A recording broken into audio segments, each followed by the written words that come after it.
ಇವತ್ ನಾನು ನಮ್ಮ ರಾಯಚೂರಿಗೆ ಹೋಗ್ತೇನೆ ನೋಡ್ರಿ. ಬಿಸಿಲು ನಾಡಿಗೆ ಸ್ವಾಗತ. ರಾಯಚೂರ್ನ ಗಂಜ್ ಹತ್ರ ಇರೋ ಕಲ್ಯಾಣ ಮಂಟಪದಲ್ಲಿ ನಮ್ಗೊಂದು ಪೇಂಟಿಂಗ್ ಆರ್ಡರ್ ಬಂದಿತ್ತು ನೋಡಿ. ಇವತ್ತು ಡೈರೆಕ್ಟ್ ಹೈದರಾಬಾದ್ ಬಸ್ ಸಿಗೋದ್ರಿಂದ ಎಲ್ರು ಗಣಮಕ್ಳೆ ಕುಂತ್ ಬಿಟ್ಟಿದ್ರು ನೋಡಿ ಸೀಟ್ ಒಳಗೆ. ಹೆಣ್ಮಕ್ಳು ಒಬ್ರು ಕಾಣ್ತಾ ಇರ್ಲಿಲ್ಲ. ನನಗಂತೂ ವಿಂಡೋ ಸೀಟ್ ಸಿಕ್ತು. ಗ್ರೀನರಿ ನೋಡ್ಕೊಂತ ಹೋಗೋದೇ ಒಂಥರ ಮಜಾ ನೋಡಿ. ನಾನಂತೂ ಬಂದು ರಾಯಚೂರಿಗೆ ರೀಚ್ ಆದೆ ನೋಡಿ. ಕರೆಕ್ಟ್ ಲೊಕೇಶನ್ ಗೆ ಸರ್ ಕರ್ಕೊಂಡ್ ಬಂದ್ರು ನನ್ಗೆ. ಪೇಂಟಿಂಗ್ ನ ಕಂಪ್ಲೀಟ್ ಮಾಡಿ ಕೊಟ್ಟೆ ನೋಡಿ. ಅವ್ರದ್ದು ರಿಯಾಕ್ಷನ್ ನೋಡಿದ್ರೆ ತುಂಬಾನೇ ಎಮೋಷನಲ್ ಆಗ್ಬಿಟ್ರು ಫುಲ್ ಫ್ಯಾಮಿಲಿನೇ. ಲಾಸ್ಟ್ ಗೆ ಚೂರು ಫಿನಿಶಿಂಗ್ ವರ್ಕ್ ಇತ್ತು, ಅದನ್ನು ಚೂರ ಕಂಪ್ಲೀಟ್ ಮಾಡಿ ನಾನ್ ಮಾಡಿಕೊಟ್ಟೆ ನೋಡಿ.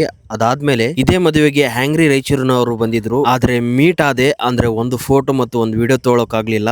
ನನ್ ವರ್ಕ್ ಅಲ್ಲಿ ನಾನು ಬಿಜಿ ಇರೋದ್ರಿಂದ ನೆಕ್ಸ್ಟ್ ಟೈಮ್ ರಾಯಚೂರಿಗೆ ಹೋದ್ರೆ ಖಂಡಿತ ಮೀಟ್ ಆಗೋಣಂತೆ. ವರ್ಕ್ ಅಂತೂ ಕಂಪ್ಲೀಟ್ ಆಯ್ತು. ಸರ್ ನೋಡಿ ನಮ್ಗೆ ಡ್ರಾಪ್ ಮಾಡೋಕೆ ಬಂದಿದ್ರು. ಅಲ್ಲೇ ರಾಯಚೂರಲ್ಲಿ ಗಡಿಗೆಯಲ್ಲಿ ಮಜ್ಜಿಗೆ ಮಾರ್ತಾ ಇದ್ರು ನೋಡಿ. ಮಜ್ಜಿಗೆನ ಕುಡಿಯೋಣ ಅಂತ ಒಂದು ಸ್ಟಾಪ್ ಹಾಕಿದ್ವಿ ನೋಡಿ. ನಾನು ಬಾಳ ತಲೆ ಗ್ಲಾಸ್ ಅಲ್ಲೇ ಕುಡ್ದಿದ್ದೆ, ಅಂದ್ರೆ ಇಲ್ಲಿ ಚರ್ಗಿನೇ ಕೊಡ್ತಾರೆ ಒಂದು. ಈ ಬಸ್ ನಲ್ಲಿ ಮಸ್ತಾಗಿರೋ ಒಂದು ಮಜ್ಜಿಗೆನ ಕುಡಿದು ನಾವು ಬಂದಿ ನೋಡಿ ಬಸ್ ಸ್ಟ್ಯಾಂಡ್ ಗೆ. ಬಸ್ ಅಂತೂ ಫುಲ್ ರಶ್ ಆಗಿತ್ತು ನೋಡಿ. ಹಾಗೋ ಈಗ ಮಾಡಿ ಒಂದು ಸೀಟ್ ಹಿಡ್ಕೊಂಡು ನಾವು ನಮ್ಮ ಸಿಂಧನೂರ್ಗೆ ಬಂದು ತಲುಪಿದ್ವಿ. ನಿಮ್ಗೆ ಈ ವಿಡಿಯೋ ಇಷ್ಟ ಆದಲ್ಲಿ ಲೈಕ್ ಮಾಡಿ. ತುಂಬಾ ಜನ ನಮ್ಮ ವಿಡಿಯೋನ ನೋಡ್ತೀರಾ, ಫಾಲೋ ಮಾಡಲ್ಲಪ್ಪ, ಫಾಲೋ ಮಾಡ್ರಿ. ಮತ್ತೆ ಇದೇ ತರ ಇಂಟ್ರೆಸ್ಟಿಂಗ್ ವಿಡಿಯೋದಲ್ಲಿ ಸಿಗೋಣ. ಧನ್ಯವಾದ.